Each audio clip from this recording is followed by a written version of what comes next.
locking on. There we go.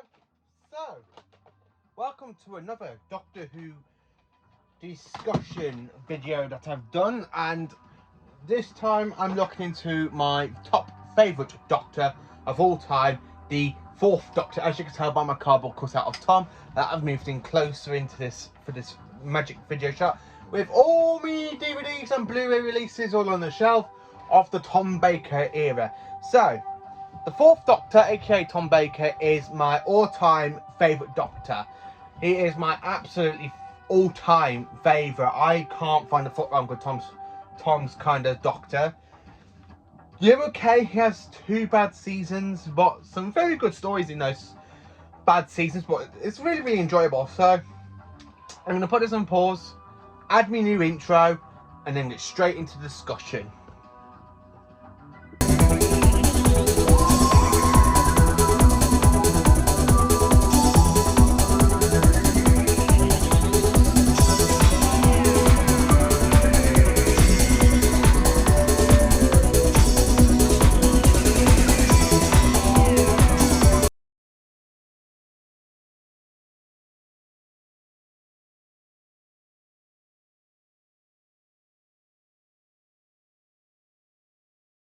Back again. So, the fourth Doctor, the longest running Doctor of the series, from 1974 to 1981, with over 7 seasons, with many main Doctors leaving after 3 or 5 or 6 years.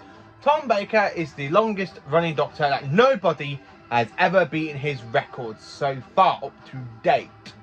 So, sit there with your jelly babies, with your scarves and sonic screwdrivers, and I tell you all about the Tom Baker era. So, Tom Baker as a Doctor is a really good one. So, after the third Doctor was stuck on Earth for a lot of his era, the fourth Doctor had decided to, instead of helping us human bipeds out, he goes off into the universe once again, like he did in his first and second incarnations. So, story-wise, and I will tell you them, and the ranking as well. So, the fourth Doctor, with his incredible dress sense, his very long scarves, because he basically had 3, and a load of episodes and seasons. Now, what can I tell you about the first story that we have for Robot? Tom Baker becomes the Doctor straight away. Really well done and absolutely fantastic. I just absolutely love him as the Doctor. He is so starch, mysterious. Would you like a jelly baby? Now, what's the point being grown up if you can't be childish sometimes? I absolutely do love Tom's very first story, Robot. It's a really interesting one. Tom as the Doctor with Harry Sullivan and Elizabeth Sladen, who are the Doctor's 2 companions for this season. It's a really well done season, and absolutely belter of a season. Then, so the next story we have the Ark in Space, set on Nova Beacon, with an alien race known as the Wirren, who are at war with the humans because the humans have gone across space after our sun went supernova. But unfortunately, it did not destroy the Earth. So it's a really good and interesting story. You got people on the Ark, because Nova Beacon is known as the Ark, and of course the humans come out of hibernation just as the swarm of the Romans are about to attack, especially when the leader gets kind of taken. It's really good because in this, to have like bubble wrap and the hands get like painted, bubble wrap gets painted green to look like it's been infected by the bone. Really quite enjoyable story. The next one is the Santoran Experiment, the second Santoran story of the Doctor's era, and it's a really good, another good story. I love how Tom Baker in this breaks his collarbone during filming. So in episode 2, you have a bit of another double for the Doctor because somebody else is doing Tom Baker's stunts. Genesis of the Daleks. Now, Genesis of the Daleks is a #1 Dalek story. It features on the planet Skaro, the very first Dalek story with the creator Davros, and the Doctor having to be sent there to the Time Lords, which basically is the very first act of the Time War that Russell T Davies has said himself, the showrunner who brought the Doctor Who back in 2005, says this is the start of the Time War, where the Time Lords sends the Doctor back to try and stop the Daleks from ever being created. Then, of course, we have Revenge of the Cybermen. Now, the Revenge of the Cybermen is the only 1970s story of the Cybermen. I really wish someone did come back for John Pertwee's era, but unfortunately, we still got them in the 70s, but with Tom, and it's their only story. It's an absolutely incredible season and a really, really good one. I absolutely love it, especially with the Cyber Leader where Tommy stands up to him and goes, "You got no home planet, you're blaming Snarkins. You're just a bunch of pathetic tin soldiers looking at a galaxy in an ancient spaceship." And as you can see, with all the DVDs of Season 12, I've got the Season 12 Blu-ray box set. So Season 12 is complete on DVD and Blu-ray. So then we have Terror of the Zygons. It is the only classic story of the Zygons, and it's a really, really good one. Set in Loch Ness, in Scotland, and London, with the Loch Ness Monster invading that in the end of Part 4 with the Zygons. It's a really, actually fantastic episode. I really enjoy that one. So, Planet of Evil, where the Doctor has to fight against antimatter creatures. It's an absolutely good one. If you haven't seen this story, I do suggest you should, because it is a good one. I absolutely love it. Pyramids of Mars. Again, Pyramids of Mars is my all-time favourite story. Against the evil god known as Sutekh, the Destroyer. The Doctor's got to try and stop Sutekh from breaking free, and he becomes possessed by Sutekh himself until Sutekh lets the Doctor go out of his own will. It's actually a really good, interesting story. I love the actual robot mummies. They're really, really good design, especially when they have like big because the mummies are robots, and when they literally squash somebody, get somebody in and squash them. It's an absolutely good scene, and it's a really good horror story with someone getting shot, the mummy's chasing after him, then he gets killed, and loads of people do get killed in this. You got Marcus Garman, who gets killed. You get his brother Lawrence that gets killed. You have the Doctor, not the Doctor, but somebody else named Doctor gets killed. You have the Egyptian person at the beginning of the episode gets killed. It's a really, really, really good and death story. The Android Invasion, not a brilliant story, but mind you, I still love it for what it is. It's a really, really good one, set on 2 locations, and this is Unit's last story in Doctor Who, I believe. No, sorry. Second to last story, because the Unit's do appear in one more story in this, and it's a really, really good one. So, coming into one of my horror favourite stories, which is The Brain of Morbius.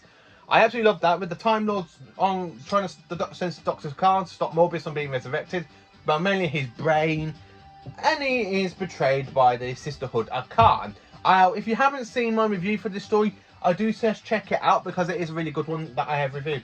So the next one, The Seeds of Doom, which is the last Unit story of the 1970s. Unfortunately, Nicholas Courtney doesn't come into this as the Brigadier, and this is the last story, I believe, to have Harry Sullivan and Sergeant Benton. And again, it's just a really, really good story, especially when you see the Krynoids, where these man-eating plants break out the seeds and take over somebody, and then when you just see them shot, and you're like, yeah. It's a really, really great way. They actually reused the Axon's body for the Krynoids, but repainted it after the cause of Axos. The next one is the Mask of Mandragora. Now, I haven't got the Mask of Mandragora on DVD, but I've got it in the Season 12 box set. No, the Season 14 Blu-ray box set, sorry. I don't know why I said Season 12 there. The Mask of Mandragora, I absolutely find a little bit boring, but I still watch it because it is a really good one with the Mandragora Helix. Hand of Fear is Sarah Jane Smith's last story with Aldrad. Aldrad must live. It's a really, really good story, and it's Elizabeth Sladen's last story, and this is where her icon as Sarah Jane Smith finishes with 3 full series. This would have been her 4th series if she would have stayed, but she only stayed for 2 stories for this season, so she's done 3 series and 2 stories and a bit of Season 14. The next story I don't have on DVD, but I've got it in the Season 14 box set, and it is The Deadly Assassin. Now, the Doctor goes face to face with the Master again, this time taking the battle onto Gallifrey, which is the very first story we see. We actually are inside the Time Lord Citadel, and it's an absolutely fantastic one, with the Doctor being accused of murder, and it's just a really, really good story, and it's a really good master plot as well. If you haven't checked that one story out, I suggest you should. So the next one is The Face of Evil, Leela's first story, and again, this one is a really enjoyable one. Louise Jameson as Leela is an absolutely great character. I really do like Leela. I really, really do like Leela at this point, because she's actually a tolerable and a really, really good one. Robots of Death is a very, very good mystery story. who's controlling the robots to kill people. It's a really, really fantastic one. Again, if you haven't seen it, I do suggest check it out. So the next one is, of course, it's the Talents of Wing Chiang. A really, really good Sherlock story, and I love it for what it is. It's a fantastic one, set in Victoria, London. Really, really can't find a fault wrong with this story. I really, really can't. It's just absolutely epic. Then, of course, season 14 box set with all the stories I just mentioned is really, really good. So on to season 15 with the Horror of Fang Rock. Now, the Horror of Fang Rock is a really good story because it's the very first appearance of the Santarans enemy known as the Rutans. They really, really need to come back in this, and set in a very, very gothic story with all set in the lighthouse. It's really, really gothic and horrifying, and it's actually good, especially with the mutant like shape-shifting ability. The next story is The Invisible Enemy. Again, this one is a really good story. Not many people do talk about this one. This is the one that appears to be forgotten a lot if you talk to Doctor Who fans about season 15. Now, this one's really, really good. With an invisible swarm stuck in the Doctor's mind, the Doctor has to get himself cloned to try and get rid of the virus. And this is K9's very first story. I actually love that bit at the end where Professor the professor who made K9 goes, "I do hope his TARDIS is trained." I absolutely love that. So the next story is Image of the Fandal. Now, this one is a really, really fantastic one. I absolutely love it. It is about it. I will tell you the ranking of these stories as well after. The Sunmakers. Again, The Sunmakers is a really, really good story set on Pluto, on the planet Pluto. And it's a really, really good story about taxes. I really think Robert Holmes, who wrote this, had a really big tax problem at the time. It really does show in this, and it's a really good story. Underworld. Underworld is not one of the best stories of this season, with really bad CGI effects and stuff, but it is mainly okay. Then, of course, we have the end of the season, which is the Invasion of Time, with the Fervens and the Santarans invading Gallifrey. It's a really, really good story. Leela leaves in this with K9 Mark 1. Leela basically gets married to a Time Lord named Aldred. And it's a really, really, not Aldred, I can't remember his name. It's someone beginning with Al. It's a really, really good story. So the next one is known as the Key to Tai. Now, this is a full season with 6 stories. So I am going to talk about these stories now to you. So first of all, we have the Rebus operation. Not a very good planet. Not a really, really interesting story, but I don't really mind it at all. Pirate Planet is one of my favourites. I absolutely love the captain in this. I love how the Doctor's got to try, is like acting like a bit of a fool and tricking them. It's a really, really good story, and Tom really shows off in this one. The Stones of Blood was my very first story for this season I've ever watched, because I used to own it on VHS. And I still love it today, especially when you have the big rocks of Stonehenge attacking them. The next one after that is the Android Invasion. Is it Android Invasion? No. What was it? Androids of Tara. Androids of Tara. Forget them. I always get Androids Invasion and Androids of Tara confused. The Android of Tara is a really, really good one. Romana gets a robot copy clone. It's a really interesting story, actually. Power of Kroll. Now, not many people do like Power of Kroll, but I don't really mind it. I absolutely love the people that's dressed in paint, green paint, and when they do that dance going, Kroll! Kroll! I absolutely find that funny. I do piss myself laughing at that bit. And then the last of the season, the Armageddon Factor, where we are introduced to the Shadow and the Black Guardian and the Dr. Trickster the Black Guardian. I actually love it at the end though. He goes, "Can you hear me, Romana? I could do anything. There's only my will, because I possess the key to time." Doctor, are you alright? Yes, of course I'm alright. I absolutely love Tom's performance of that. So, into the second to last season with Destiny of the Daleks. Now, this is a really bad Dalek story, but I don't mind it, even though David Goodison is brought in as Davros, and you can tell the mask is fit for Michael Wisher, and it's really too small for him. But it's really good. We get the introduction to the Mavellans for the very first time as well. City of Death. Now, City of Death is in my top 3 Tom Baker stories. I absolutely love City of Death. I absolutely really do love it. With Skeldrak getting caught in a time loop, having to separate himself all through time, trying to steal the Mona Lisa. And it's just a really interesting episode. I really do like that one. Then, of course, we have Creature from the Pit. Now, Creature from the Pet is a bad story, but it's still very much enjoyable. If you haven't seen it, I'd suggest check that out. Then, of course, we have Nightmare of Eden. Now, this one, again, is pretty much okay-ish, but not as much. Haunted Nightmare is a good story as well, but I can't really say anything bad about that story because I still watch it, because I might not like it, but I still find it pretty much enjoyable. And then we are into the last story of the season, aka Shada. That was never completed because the BBC had a strike and it got cancelled. But thank you to the BBC for 2017 that gave us the DVD animation of the full story. And it's a really, really good one. But the only thing, my little downer to this, it's an actual full movie version of Shada, not a 6-part story as it was supposed to be. But I can't really moan. We still got Shada complete, really, in one way. It's a really interesting one. So now into Tom's last season as the 4th Doctor. Now, this is my second favourite season for Tom Baker, because I absolutely love it. So, The Leisure Hive. Now, what can I tell you about The Leisure Hive? It's partly okay, set on Brighton Beach at the beginning. The whole scientists, like the tags. Oh, I can't remember the name of the machine. When the Doctor gets caught in it and he goes old, and then he's got to go inside it, and then he comes out as part of an army of doctors. It's a really good, interesting story. Maglos is a really good story as well. I absolutely love it. With a shape-shifting alien, cat test, using a human body and shape-shifting into the 4th Doctor. Even though it traps the Doctor, Romana and K9, in a time loop, but the Doctor breaks out of it with Romana because they're both Time Lords, and they both find a way out of it pretty easy. Still a good, interesting story. Now into the E-Space trilogy with 3 stories: Full Circle, Slave the King, and Warriors Gate. Now E-Space is where we are introduced to Matthew Waterhouse's companion Adric, after Adric stoles aboard the TARDIS.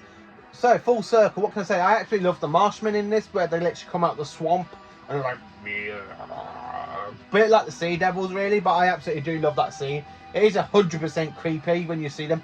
And when the Doctor goes, "Hello," he goes, "That's strange. Children are normally fond of me." I absolutely do love it. That one.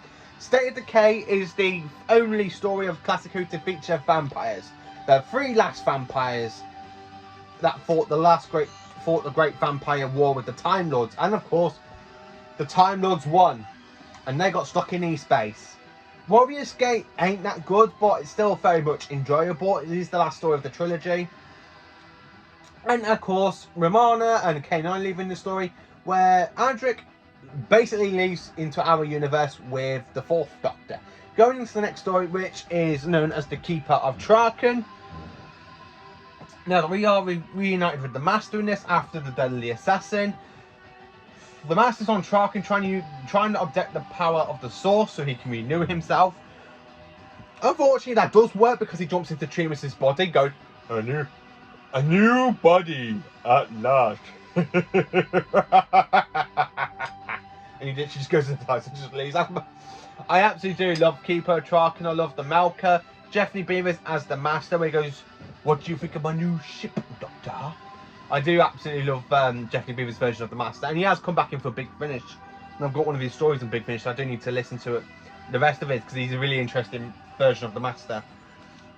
And then, of course, into the last story for Tom Baker, which is Logopolis. Now, the Doctor's got to stop the Master from destroying the universe. Yes, of course, the Master basically ruins the planet Logopolis after he kills 2 humanoids, a policeman, and Tegan's auntie Vanessa, because this is the very first story that introduces Tegan. Nyssa joins the 4th Doctor in this because of the Watcher bringing her. The TARDIS shrinks down to interference with the Master. The Doctor gets, but luckily they reverse the process of it.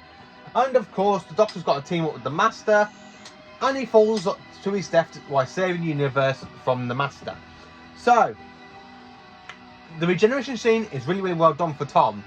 I absolutely love the whole regeneration effect for Tom. It's the end.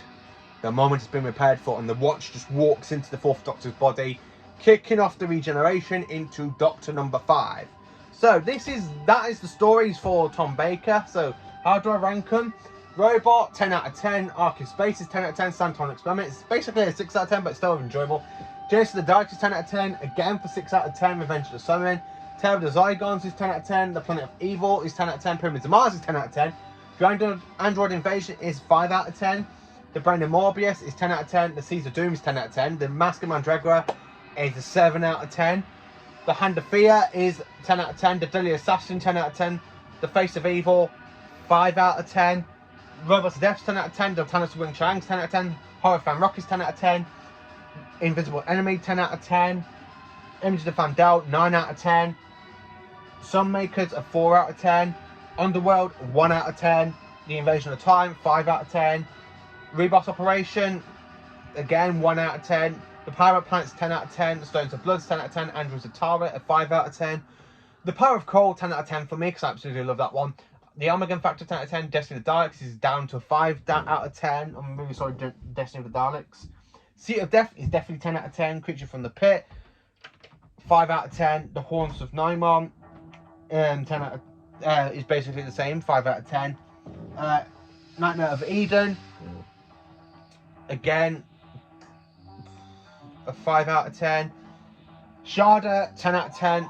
The Leisure Hive, ooh, 2 out of 10. Not really, I do like that story, but it's not really enjoyable. Magloss, again, 10 out of 10. Absolutely love the shape-shifting Captress. Full Circle, 10 out of 10. State of Decay, 10 out of 10. The Warriors Gate is 10 out. The Warriors Gate is basically a 5 out of 10. It is enjoyable, but not as much. Keeper of Traken, 10 out of 10. The Gopolis is 10 out of 10. That is all the stories for Tom Baker. Unfortunately, Tom Baker has not returned to Doctor Who as the 4th Doctor, but he has appeared as the creator of the underground National Museum in Day of the Doctor. So Tom Baker has returned, but he's not reprised his role as the 4th Doctor. I really wish he would at some point, but he won't now. So, the 4th Doctor, even though he has had loads of adventures with Sarah Jane Smith, Harry Sullivan, Leela, K9 Mark 1, K9 Mark 2, Romana 1, Romana 2, Adric, Nyssa and Tegan. 10 companions he's had in his era. In the last 3 did stay with the 5th Doctor for a bit. The 4th Doctor is one of the best Doctors out there. He's on my all-time favourite Doctor. No one can actually disagree with me on that one, because he is very popular for Classic Who, where Tennant's popular for New Who, which I don't really see why Tennant is so popular, because I just don't like Tennant that much. I'm sorry to all you Tennant fans, but I really don't like Tennant. So when I talk to the discussion to the 10th Doctor, I will tell you my little problem with the 10th Doctor, why I don't actually like his Doctor. So this is it. This is everything of the 4th Doctor. The kind of explorer gone out from his exile, left Earth, told UNIT, though, you can stuff yourselves, I'm off travelling, in a sort of way. Just a fun Doctor, always offering jelly babies, always having a good sense of humour. Even at times where he's got to be really dark, it's really, really good. The Doctor is just Tom Baker. I absolutely do love this Doctor. So this is my discussion on the 4th Doctor and the episodes. Let me know in the comments, what is your favourite 4th Doctor moment? What is your favourite story of the 4th Doctor? And who is your favourite companion of the 4th Doctor? Because for me, I have to say my favourite companion to the 4th Doctor is with Romana too. Because I love the pairing for them two so much. Thank you for watching this video, and hope you all have a very good day. Thank you for watching.